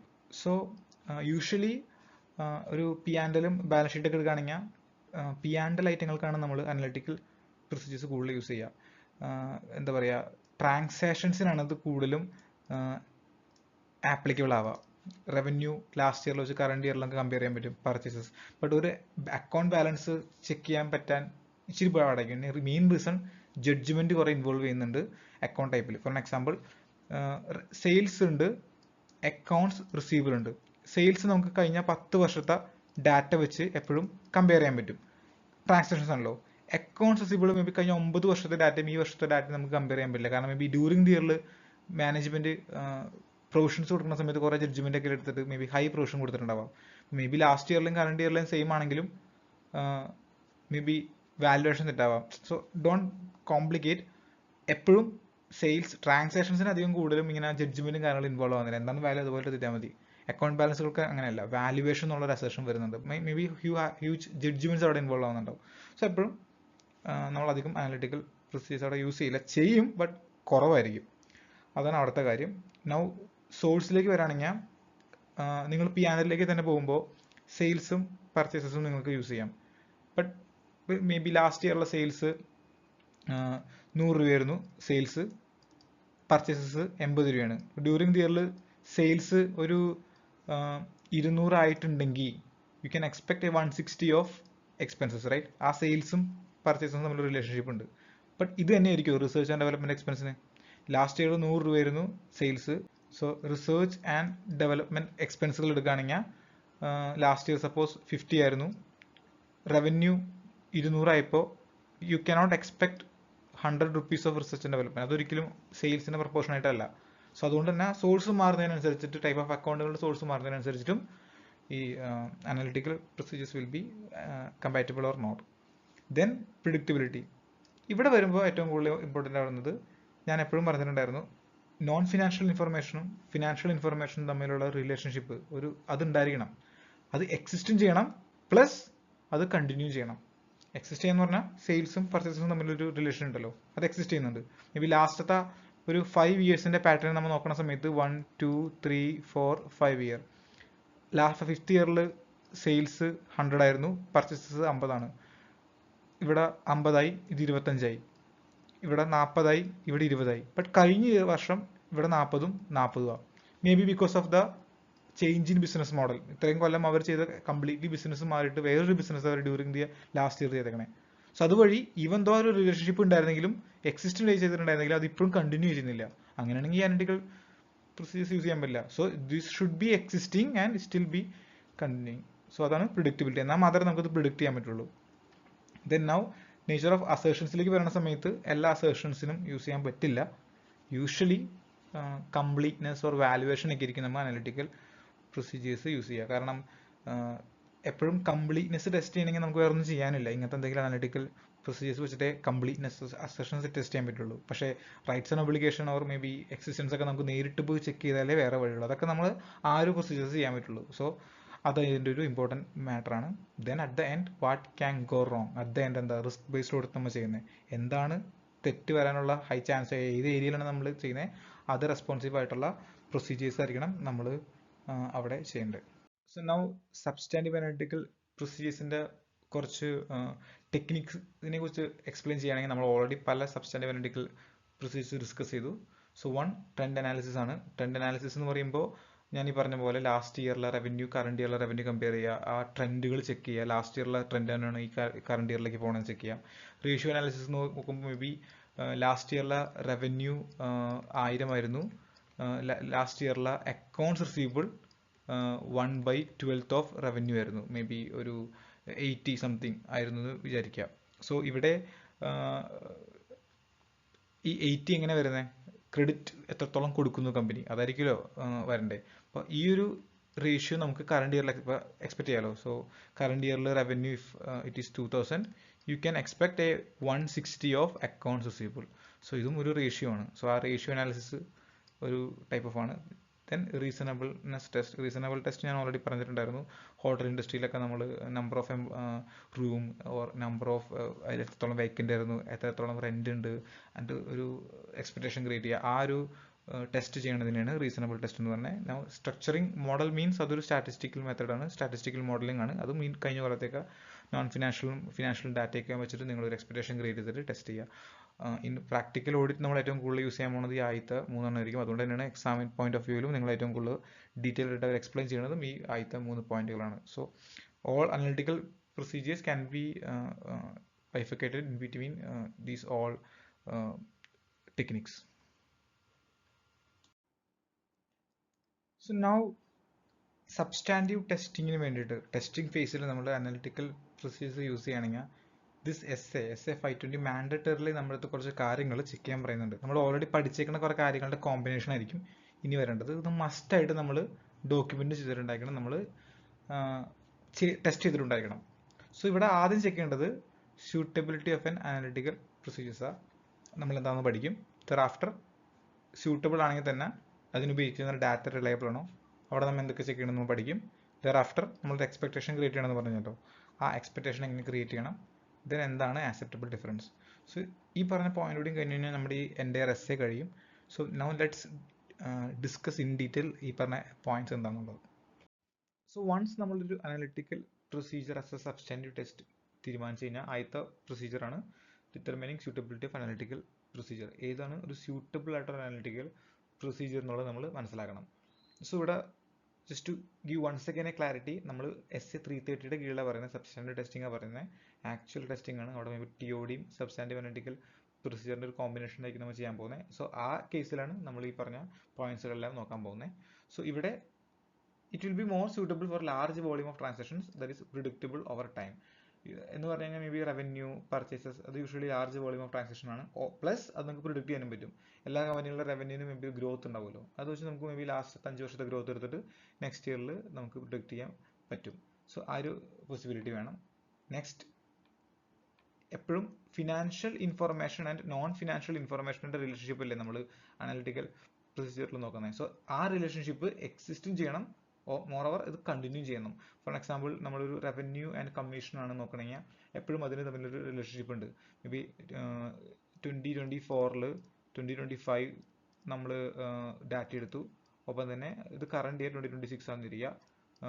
Revenue and commission 2024 ഒരു 50 crore റവന്യൂ വന്നിരുന്നത്, ബട്ട് അതിൻ്റെ ഒരു കമ്മീഷൻ പേ ചെയ്തിരുന്നത് ഒരു 5 CR ആണ്. നെക്സ്റ്റ് ഇയറിലേക്ക് പോയപ്പോൾ 75 ആയി, ആൻഡ് കമ്മീഷൻ പേ ചെയ്തത് 7.5 CR ആയി. ഈ ഇയറിലേക്ക് വന്ന സമയത്ത് 100 കോടിയാണ് revenue. Now what will be doing, നമ്മൾ ലാസ്റ്റ് ഇയർ ആ റിലേഷൻഷിപ്പ് നോക്കി, അപ്പോൾ എക്സിസ്റ്റ് ചെയ്യുന്നുണ്ടെന്ന് മനസ്സിലായി. ആൻഡ് കറണ്ട് ഇയറിൽ നമ്മൾ അത് ഇനി ചേഞ്ച് ഇൻ കമ്മീഷൻ എഗ്രിമെന്റ് കാര്യങ്ങളുണ്ടെന്ന് നോക്കി, നമുക്ക് നോക്കിയപ്പോൾ മനസ്സിലായി അങ്ങനെ ചേഞ്ച് ഒന്നുമില്ല, കറക്റ്റ് ലാസ്റ്റ് ഇയറിലെ പോലെ തന്നെയാണ്. അപ്പോൾ നമുക്ക് ഈസിലി പ്രിഡിക്ട് ചെയ്യാം.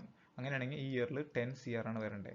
നമ്മൾ ആക്ച്വൽ P&L ചെക്ക് ചെയ്യുമ്പോൾ മേ ബി 12 crore ആവാം, ഓർ മേ ബി 11 crore ആവാം, ഓർ മേ ബി 10 crore ആവാം. അപ്പോൾ ഈ 10 crore ആണെങ്കിൽ ദാറ്റ് മീൻസ് മാച്ചിങ് ആണ്, മിസ്റ്റേറ്റ്മെന്റ്സ് ഒന്നും ഇല്ലെന്ന് മനസ്സിലായി.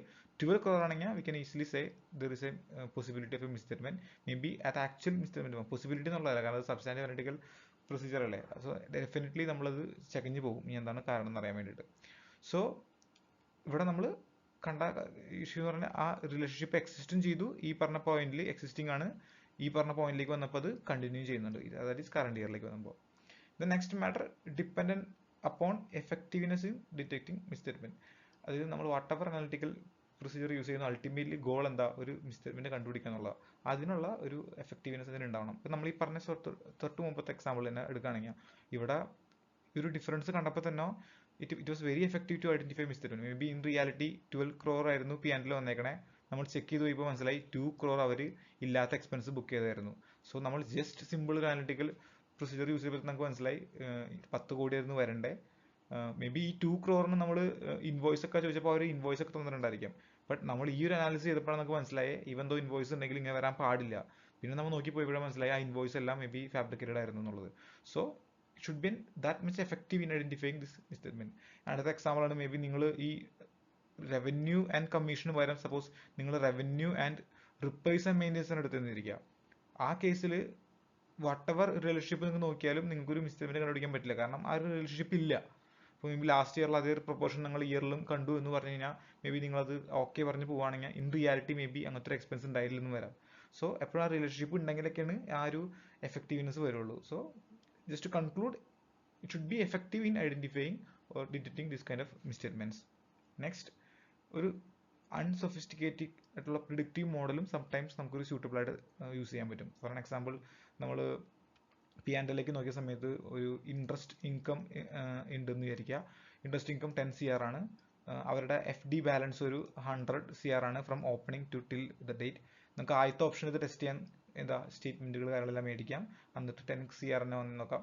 ഓർ മേ ബി സിമ്പിൾ ആയിട്ട് ഈ 100 crore into interest rate apply ചെയ്താൽ മതി. സപ്പോസ് ഇൻട്രസ്റ്റ് റേറ്റ് 10% ആണെങ്കിൽ നേരെ അപ്ലൈ ചെയ്യുമ്പോൾ it should have been 10 CR, actual 10 CR matching. So ഇതൊരു സിമ്പിൾ ആയിട്ടുള്ള അൺസൊഫിസ്റ്റിക്കേറ്റഡ് പ്രിഡിക്റ്റീവ് മോഡലാണ്, ബട്ട് സ്യൂട്ടബിൾ ആണ്.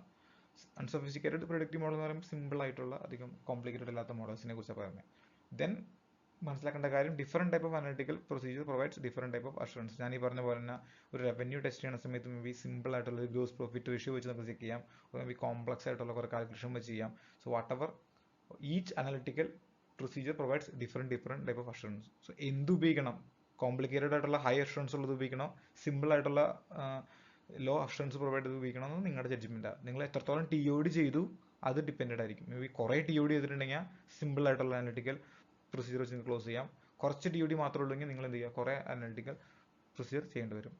And then last, suitability depends upon assertions and risk of material misjudgment. അതായത് നിങ്ങൾ ടെസ്റ്റ് ചെയ്യാൻ പോകുന്ന പല പല അസേഷൻസ് പഠിച്ചിട്ടുണ്ടല്ലോ, ഒരു വാലുവേഷൻ. യൂഷ്വലി ഇത് വാലുവേഷൻ, കംപ്ലീറ്റ്നെസ്, അങ്ങനത്തെ കുറച്ച് അസേഷൻസിന് മാത്രമേ ആപ്ലിക്കബിൾ ആവുള്ളൂ. അപ്പോൾ ആ പർട്ടിക്കുലർ അസേഷൻ എന്താ, അതിന് അനുസരിച്ചിട്ടുള്ള അനലിറ്റിക്കൽ പ്രൊസീജിയർ ആയിരിക്കണം നിങ്ങൾ ചൂസ് ചെയ്യേണ്ടത്. ദെൻ റിസ്ക് ഓഫ് മെറ്റീരിയൽ മിസ്റ്റേക്കിലേക്ക് പോകുമ്പോൾ പൊതുവേ റിസ്ക് കൂടുകയാണെങ്കിൽ നമ്മളെപ്പോഴും അനലിറ്റിക്കൽ പ്രൊസീജിയറിൻ്റെ കോമ്പിനേഷന് കൂടെ മാക്സിമം TODയും കൂടി ചെയ്യാൻ നോക്കും. ചില കേസുകളിൽ ഹൈ കൺട്രോൾ റിസ്ക് ആണെങ്കിൽ, നമുക്ക് ആ പർട്ടിക്കുലർ ഏരിയയിൽ കൺട്രോൾസ് ഒന്നുമില്ലെങ്കിൽ ഈ അനലിറ്റിക്കൽ പ്രൊസീജിയർ വെച്ച് മാത്രം ക്ലോസ് ചെയ്യാൻ പറ്റില്ല. ബട്ട് നമ്മൾ മേ ബി ആ കേസുകളിൽ കുറേ TOD ആയിരിക്കും ചെയ്യാൻ പോണേ. കാരണം TOD ടൈം കൺസ്യൂമിങ് ആണെങ്കിലും കുറച്ചും കൂടി നമുക്ക് ഒരു കോൺഫിഡൻസ് കിട്ടും, കാരണം ഇൻ ഡീറ്റെയിൽ ആയിട്ട് ചെക്ക് ചെയ്ത് പോകുന്നുണ്ടല്ലോ. ബട്ട് ഓൾവേസ് ഒരു പ്രാക്ടിക്കൽ സൈഡിൽ നോക്കുകയാണെങ്കിലും ഇതിൻ്റെ ഒരു കോമ്പിനേഷൻ ആയിരിക്കും എപ്പോഴും ചെയ്യേണ്ടത്. നൈദർ TOD മാത്രം ഓർ അനലിറ്റിക്കൽ പ്രൊസീജിയർ മാത്രം ചെയ്തിട്ട് കാര്യമില്ല, ഒരു കോമ്പിനേഷൻ ചെയ്യുന്നതായിരിക്കും എപ്പോഴും effective. So now after suitability, mandatory ആയിട്ട് നെക്സ്റ്റ് നോക്കേണ്ടത് റിലയബിലിറ്റി ഓഫ് ഡാറ്റയാണ്. So once you are decided to do one analytical procedures, നിങ്ങൾ ആ ഉപയോഗിക്കുന്ന അനലിറ്റിക്കൽ പ്രൊസീജിയേഴ്സിൻ്റെ ഡാറ്റ, അതിൻ്റെ സോഴ്സ് നോക്കുക, അത് ഇൻഡിപെൻഡൻറ്റ് സ്ഥലത്തു നിന്നാണ് കിട്ടിയേക്കണേ. ഇത് ഒരു എക്സാമ്പിളായിട്ട് പറഞ്ഞാണ്, നമ്മൾ SA500 ഡീറ്റെയിൽ ആയിട്ട് പഠിച്ചിട്ടുണ്ട്. Reliability depends upon lot of factors. അതിൽ ഒന്നാണ് ഇൻഡിപെൻഡൻറ്റ് സോഴ്സുകളിൽ നിന്നാണോ, അതർ ഫാക്ടേഴ്സ് ഉണ്ട്, ലൈക്ക് കൺട്രോൾ സ്ട്രോങ് ആണോ, ഡോക്യുമെൻ്ററി ആണോ, അതിവിടെ പറയുന്നില്ല നിങ്ങളുടെ സിലബസിൽ. But independence anyway I think it will be easy for you to understand. Then comparability, at the end നമ്മൾ എന്താ ചെയ്യുന്നത്, ലാസ്റ്റ് ഇയറിൽ വെച്ചിട്ട് ഈ തവണ പ്രിഡിക്റ്റ് ചെയ്യല്ലേ. പ്രിഡിക്ഷൻ ചെയ്യാൻ മെയിൻ ബേസ് എന്താ, അത് കമ്പയർ ചെയ്യാൻ പറ്റും എന്നുള്ളതുകൊണ്ട്. കറണ്ട് ഇയറിലെ റവന്യൂ ലാസ്റ്റ് ഇയറിലെ റവന്യൂ കമ്പയർ ചെയ്യാൻ പറ്റും എന്നുള്ളത് കൊണ്ടാണ് നിങ്ങൾക്ക് പ്രിഡിക്ഷൻ ചെയ്യാൻ പറ്റിയത്. സോ ഡെഫിനറ്റ്ലി കമ്പയർ ചെയ്യാൻ പറ്റണം. Then now nature and relevance. ഇവിടെ എക്സ്പെക്ടേഷൻസ് റദർ ദാൻ ഗോൾസ് ആണ് നമ്മൾ എടുക്കേണ്ടത്. സപ്പോസ് നിങ്ങൾ 31st മാർച്ചിലാണ് നിൽക്കുന്നത്, 2026 നിൽക്കുന്നതെന്നിരിക്കുക. നിങ്ങൾ റവന്യൂ കറണ്ട് ഇയറിലെ P&Lലേക്ക് നോക്കി കഴിഞ്ഞപ്പോൾ മേ ബി ഒരു 1000 ആണ്. സോ നിങ്ങൾ ലാസ്റ്റ് ഇയറിലെ റവന്യൂ നോക്കി കഴിഞ്ഞപ്പോൾ 9-10 എത്തിയിട്ടുണ്ട്. അപ്പോൾ നിങ്ങൾ അത് ആദ്യം ചെക്ക് ചെയ്തു. ഇതൊരു നോൺ ഫിനാൻഷ്യൽ ഇൻഫർമേഷൻ, ഈ പറഞ്ഞ ഇൻഫർമേഷൻ എല്ലാം വെച്ചിട്ട് ക്ലോസ് ചെയ്തു. നെക്സ്റ്റ് നിങ്ങൾക്ക് തോന്നി കഴിഞ്ഞ കൊല്ലത്തെ ബോർഡ് മീറ്റിംഗിൽ മാനേജ്മെന്റിന്റെ എക്സ്പെക്ടേഷൻ എന്തായിരുന്നു അബൌട്ട് കറണ്ട് ഇയേഴ്സ് റവന്യൂ, അത് നിങ്ങൾ ചെക്ക് ചെയ്തു. അത് നോക്കി കഴിഞ്ഞപ്പോൾ 1000 ആണ്, മാച്ചായി. മേ ബി ഇതൊരു അനലിറ്റിക്കൽ പ്രൊസീജിയേഴ്സ് ആണ്. സപ്പോസ് ലാസ്റ്റ് ഇയറിൽ അവരുടെ എക്സ്പെക്ടേഷൻ 5000 ആയിരുന്നു എന്നിരിക്കുക. അപ്പോൾ നിങ്ങൾ നോക്കുമ്പോൾ എന്താ, ലാസ്റ്റ് ഇയറിൽ അവർ എക്സ്പെക്ട് ചെയ്ത് 5000, ആക്ച്വലി 1000 ഉള്ളൂ. അപ്പോൾ എന്തോ, കാരണം വെറുതെ ഒന്നും ആരും എക്സ്പെക്ട് ചെയ്യില്ലല്ലോ. യൂഷ്വലി ബോർഡൊക്കെ ഒരു ബഡ്ജറ്റ് ഒക്കെ പ്രിപ്പയർ ചെയ്യുന്ന സമയത്ത് ആക്യുറേറ്റ് ആയിട്ടുള്ള ഡാറ്റ വെച്ചിട്ട് അവർ ചെയ്യുള്ളൂ. അപ്പോൾ ഈ ഒരു കേസിൽ നമുക്കറിയാം 5000 അവർ വെറുതെ ചെയ്യില്ല. അങ്ങനെയാണെങ്കിൽ 1000 വന്നതിൽ എന്തൊരു കുഴപ്പമുണ്ട്.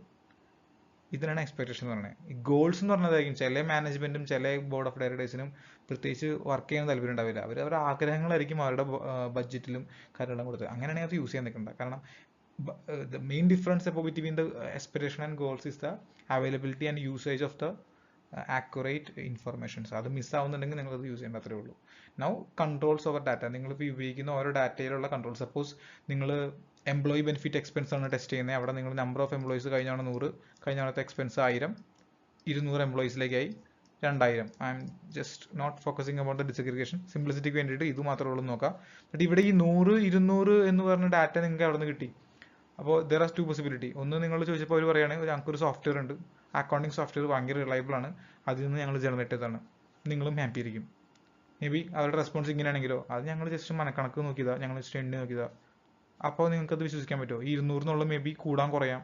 അപ്പോൾ എപ്പോഴും ആ ഡാറ്റ വരുന്ന സോഴ്സ് കൺട്രോൾ എഫക്റ്റീവ് ആണെങ്കിൽ, ഒരു അക്കൗണ്ടിങ് സോഫ്റ്റ്വെയർ ഒക്കെ ആണെങ്കിൽ യൂഷ്വലി നല്ല കൺട്രോൾസ് ഒക്കെ ഉണ്ടാവും. അപ്പോൾ ആ ഡാറ്റയ്ക്കും റിലയബിലിറ്റി കൂടും.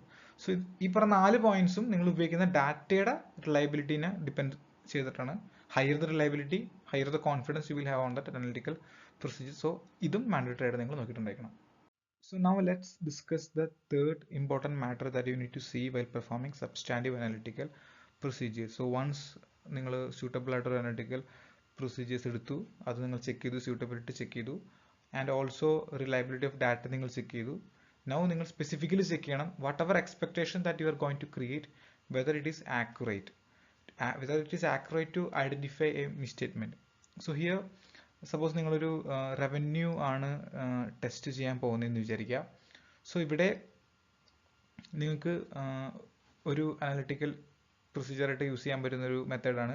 ഇതൊരു ഹോട്ടൽ ഇൻഡസ്ട്രി ആണെങ്കിൽ എന്താണ് മേ ബി ലാസ്റ്റത്തെ 3 വർഷത്തെ റവന്യൂ എടുക്കാം, എന്നിട്ട് അത് വെച്ചിട്ട് നിങ്ങൾക്ക് കറണ്ട് ഇയറിലെ റവന്യൂ എക്സ്പെക്ട് ചെയ്യാം. മേ ബി 2025-24 ഉണ്ടെന്ന് വിചാരിക്കുക. കറണ്ട് ഇയർ 2026 ആണ്. ആ ഇയറിൽ 1000 ആയിരുന്നു, അതിനു മുമ്പ് 750 ആയിരുന്നു. സോ ഓൾമോസ്റ്റ് ഒരു 250 കഴിഞ്ഞ കൊല്ലം ഇൻക്രീസ് ചെയ്തേക്കണേ. സോ കൺസിഡറിങ് ദാറ്റ് നിങ്ങൾ മേ ബി 1250 നിങ്ങൾക്ക് വേണമെങ്കിൽ എക്സ്പെക്ടേഷൻ ക്രിയേറ്റ് ചെയ്യാം. This is an expectation 1 I can say. Or നിങ്ങൾക്ക് കുറച്ചുകൂടി നന്നായിട്ട് ഒരു അനലിറ്റിക്കൽ പ്രൊസീജിയർ ചെയ്യാൻ പറ്റും, where you will be getting number of rooms. Suppose അത് നിങ്ങൾക്ക് അവർ തന്നു, റെൻറ്റ് പെർ റൂം അത് നിങ്ങൾക്ക് അവർ തന്നു, ഒക്യുപ്പൻസി റേറ്റ് അവർ നിങ്ങൾക്ക് തന്നു, ഒരു പെർസെൻറ്റേജ് ആയിരിക്കും. ഇതെല്ലാം അപ്ലൈ ചെയ്ത് കഴിയുമ്പോൾ നിങ്ങൾക്കൊരു ഫിഗർ കിട്ടി, മേ ബി ഒരു 1400. So this is expectation 2.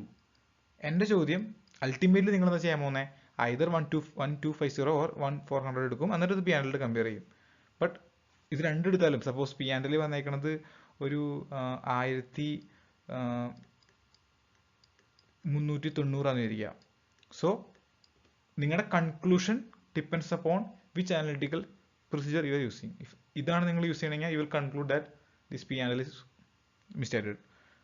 That means P&L means ഞാനിവിടെ ഉദ്ദേശിക്കുന്നത് റവന്യൂ ആണ്.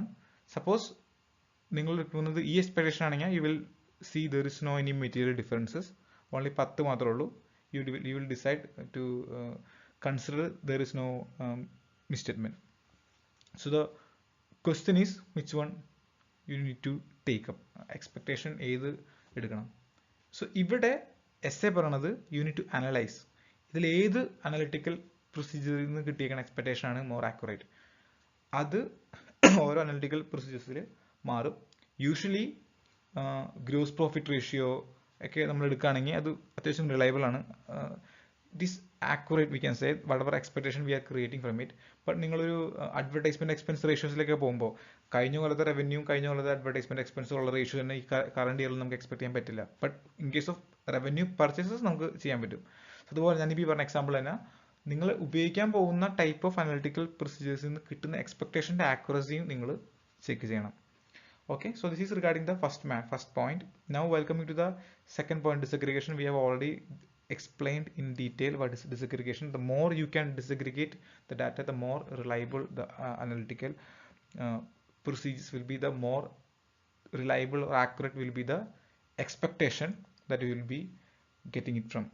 Now the third point will be on availability of information. So non-financial information and financial information we will be using extensively as a part of substantive analytical procedures that should be available. The number of employees in case of employee benefit expense, number of employees, the day when they joined, the salary escalation, or maybe the difference in salary between each employees. Each matters നമുക്ക് ഉണ്ടായാൽ മാത്രമേ accurate ആയിട്ടുള്ള ഒരു expectation create ചെയ്യാൻ പറ്റുള്ളൂ. So this is on the third point. Now at the last നമുക്ക് എന്ത് ചെയ്യണം? ഒരു ഡിഫറൻസ് സെറ്റ് ചെയ്യണം. ഇപ്പോൾ ഇവിടുത്തെ കേസിൽ ഞാൻ പറഞ്ഞു 1390 1400 10 ഡിഫറൻസ്, അതിൻ്റെ പേരിൽ ഇഗ്നോർ ചെയ്തു ഞാൻ പറഞ്ഞു. ഈ 10 എനിക്ക് എങ്ങനെ കിട്ടി? അതെല്ലാം ഒരിക്കലും സെയിം ആയിരിക്കും. മേ ബി നിങ്ങളൊരു CFO വർക്ക് ചെയ്യുകയാണ്, നിങ്ങൾക്ക് 5 ഓഡിറ്റുണ്ടെങ്കിൽ 5 ഓഡിറ്റിലും നിങ്ങൾക്ക് ഈ ഫിഗർ യൂസ് ചെയ്യാൻ പറ്റും? Definitely not. സോ ഓരോ ഓഡിറ്റിലും ഓരോ മെറ്റീരിയാലിറ്റി ഉണ്ട്. മെറ്റീരിയാലിറ്റി കുറയും തോറും ഈ എക്സ്പെക്ടേഷൻ്റെ വാല്യൂം ഈ ഡിഫറൻസിൻ്റെ വാല്യൂം നിങ്ങൾ എക്സ്പെക്ട് ചെയ്യുന്ന ഡിഫറൻസിൻ്റെ വാല്യൂം കുറയും. ഈ ഡിഫറൻസ് മീൻസ് എത്രത്തോളം നിങ്ങൾക്ക് അഫോർഡ് ചെയ്യാൻ പറ്റും ആ ഡിഫറൻസ്. നിങ്ങളുടെ എക്സ്പെക്ടേഷൻ 1000 ആയിരുന്നു, അങ്ങനെയാണെങ്കിൽ ചില ഓഡിറ്റിൽ നിങ്ങൾ പറയും ഒരു 990 വരെ ഞാൻ ആക്സെപ്റ്റ് ചെയ്യും, അതിന് താഴെ പോവുകയാണെങ്കിൽ എനിക്ക് ആക്സെപ്റ്റ് ചെയ്യാൻ പറ്റില്ല. So that difference depends upon the materiality ഒന്ന്. Then desired level of confidence. നിങ്ങൾക്ക് ഇതിന് സബ്സ്റ്റാൻറ്റീവ് അനലിറ്റിക്കൽ പ്രൊസീജിയേഴ്സിൻ്റെ കൂട്ടത്തിൽ നിങ്ങൾ മോർ TOD ചെയ്യുന്നുണ്ടെങ്കിൽ maybe you will be more happy with that. So in that case നിങ്ങളുടെ ഈ സബ്സ്റ്റാൻറ്റീവ് അനലിറ്റിക്കൽ പ്രൊസീജിയർ നിന്ന് നിങ്ങൾക്ക് കിട്ടുന്ന ഒരു ഡിസൈഡ് ലെവൽ ഓഫ് അഷുറൻസ് കുറവായിരിക്കും, മേ ബി എക്സ്പെക്ടേഷൻ കുറവായിരിക്കും. സപ്പോസ് ചില ഏരിയ ഓഡിറ്റ് ചെയ്യുന്ന സമയത്ത് you will not be doing any TOD, നിങ്ങൾ ആകെ ചെയ്യാൻ പോകുന്ന അനലിറ്റിക്കൽ പ്രൊസീജിയർ ആയിരിക്കും. ആ കേസിൽ നിങ്ങൾക്ക് ഹൈ എന്താ പറയുക ഒരു ഡിസൈർ ലെവൽ ഓഫ് അഷുറൻസ് വേണ്ടി വരും. അപ്പോൾ ആ കേസിൽ മേ ബി നിങ്ങൾ 990 ആയിരിക്കില്ല, മേ ബി 999 എടുത്തൊന്നും വരാം. ഓക്കെ, യൂഷ്വലി 1 rupees 2 rupees അല്ല, depends upon the size of the balance sheet and everything. Then risk. Higher the risk, lower the difference expected. That also I believe is a self-explanatory. So now while coming to the last point of analytical procedures, after doing every part, നിങ്ങളൊരു suitable ആയിട്ട് analytical procedure എടുത്തു, അതിന് data reliability test ചെയ്തു, അതിന്റെ expectation എത്രത്തോളം നല്ലതാണെന്ന് check ചെയ്തു, നിങ്ങളൊരു ഡിഫറൻസിന്റെ ഒരു വാല്യൂ എടുത്തു, ഇനി ലാസ്റ്റ് എന്ത് ചെയ്യണം? ഈ ഡിഫറൻസ് ഇവാലുവേറ്റ് ചെയ്തിട്ട് ഇൻവെസ്റ്റിഗേറ്റ് ചെയ്യണം. സോ സപ്പോസ് നിങ്ങൾ എടുത്തൊരു വാല്യൂ, എക്സ്പെക്ടേഷൻ വാല്യൂ 1000 ആയിരുന്നു, ഇതായിരുന്നു നിങ്ങളുടെ എക്സ്പെക്ടേഷൻ, ആക്ച്വൽ ഫിഗർ വന്നേക്കുന്നത് 1200 so there is A 200 rupees difference. നിങ്ങളുടെ ഡിഫറൻസ് എക്സ്പെക്ടേഷൻ, അതായത് മാക്സിമം നിങ്ങൾ ഒരു 100 റുപ്പീസ് വരെയായിരുന്നു ഡിഫറൻസ് അഫോർഡ് ചെയ്തിരുന്നത്, ബട്ട് ഇവിടുത്തെ കേസിൽ 200 ആയി. So now you need to see why this happen. ഈ ഒരു പ്രൊസീജിയറിലൂടെ നിങ്ങൾക്ക് ഒരിക്കലും കൺക്ലൂഡ് ചെയ്യാൻ പറ്റില്ല 100% ദിസ് ഇസ് എ മിസ്റ്റേറ്റ്മെന്റ്. കാരണം ഞാൻ പറഞ്ഞല്ലോ, നിങ്ങൾ ജസ്റ്റ് ഒരു ഓവറോൾ അനാലിസിസ് ചെയ്യുന്നുള്ളൂ. സോ നമ്മൾ ആദ്യം എന്ത് ചെയ്യുക? മാനേജ്മെന്റിന്റെ അടുത്ത് പോയി ചോദിക്കുക why there is a variation. ഞാൻ ഈ പറഞ്ഞ എക്സാമ്പിളിൽ എംപ്ലോയീസ് മേ ബി ലാസ്റ്റ് ഡേയിലേക്കും ചോദിച്ചു തരുന്നുണ്ടാവുക. അപ്പോൾ there is no point in comparing the number of employees in salary. അപ്പോൾ മേ ബി ആ എക്സ്പ്ലനേഷൻ മാനേജ്മെന്റ് നമുക്ക് തരും. So inquiry with the management and also അവരുടെ അടുത്ത് നിന്ന് ആ ഇൻക്വയറിക്ക് സപ്പോർട്ട് ആയിട്ടുള്ള എവിഡൻസുകൾ മേടിക്കുക. അത് യൂഷ്വലി നിങ്ങൾ ഡ്യൂറിംഗ് ദി എൻറ്റയർ SA-315 പ്രകാരം എൻറ്റിറ്റി മനസ്സിലാക്കുന്ന സമയത്ത് മേ ബി ബിസിനസ്സിന് ഒരു എക്സ്പാൻഷൻ ഉണ്ടായിരുന്നു മനസ്സിലായി. ആ എക്സ്പാൻഷൻ മേ ബി മാർച്ച് മാസമാണ് സംഭവിച്ചത്, അതുകൊണ്ട് തന്നെ എംപ്ലോയീസ് എല്ലാം മാർച്ച് മാസമാണ് ജോയിൻ ചെയ്തതെന്നുള്ളൊരു ക്ലാരിറ്റി നിങ്ങൾക്ക് പണ്ടേ കിട്ടിയിട്ടുണ്ടാവും. നമ്മൾ ഈ എക്സ്പ്ലനേഷൻ ഇപ്പോൾ പറയുമ്പോൾ നിങ്ങൾക്ക് രണ്ടും കണക്ട് ചെയ്യുമ്പോൾ ഓക്കെ അന്ന് പറഞ്ഞായിട്ട് മാച്ച് ആവുന്നുണ്ട്. സോ അതാ പറയണേ, understanding of entity, environment and other evidences, ഇതെല്ലാം കൂടി കൂട്ടി വായിച്ചിട്ട് നിങ്ങൾ നോക്കണം ഇവർ പറയുന്ന ഇൻക്വയറി, ഈ പറഞ്ഞ എക്സ്പ്ലനേഷൻ ഓക്കെ ആണോ.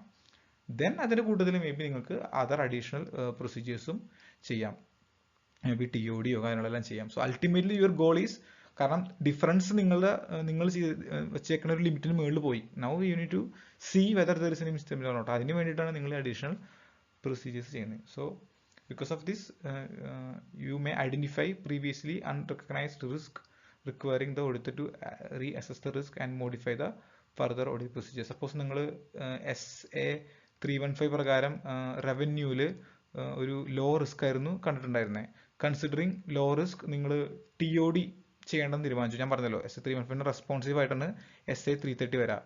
സോ SA-330ലേക്ക് വരുമ്പോൾ you can do TOD or substantive analytical procedures. As I mentioned, TOD time consuming ആണ്. So you decided to do substantive analytical procedures.